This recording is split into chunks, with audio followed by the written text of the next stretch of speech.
35 картини бяха разиграни благотворително на търг, част от кампанията «Усмивка за Веселина». 12-годишната Веселина Господинова страда от атрофия на двата очни нерва и се нуждае от средства за лечение. 4160 лева е събраната сума от разпродажба на картини, включили се в кампанията над 20 художника от Стара Загора, сред които Нено Бакалски, Ботю Ботев, Владимир Кондарев, Георги Русев, Пламен Кирилов и други. Защо застават зад каузата? Мисля, че всеки в такава ситуация е длъжен да се включи.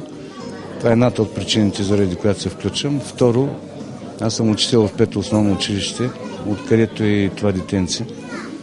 И не само аз, мисля, че всеки, който работи в това училище, е съпричастен и доколкото може, старае да помага.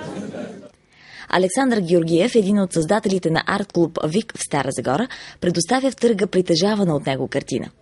И тъй като изкуството се гледа с очите, нека си припомним колко важен орган е той, сподели Георгиев.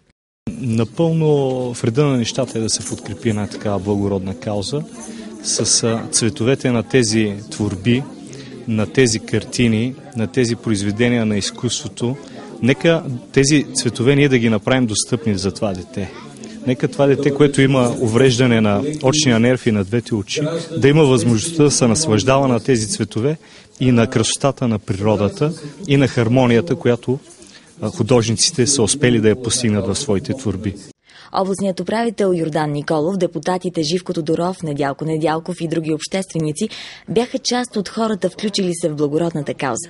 Водещ на събитието бе главният редактор на радио Стара Загора Здравко Георгиев. Вашето присъствие тук наистина приемам като една съпричастност, като едно желание да бъдем заедно и да помогнем на хора, които се нуждаят в беда, защото съдбата е коварна, да не пророкувам, но никога нищо за никого не се знае. Ценителите на изкуството насладиха сетива не само с картини, но и с музика. Младият талант Иво Дуков и певицата Ганка Добрева се погрижиха присъстващите да изпълнят с красота душите си.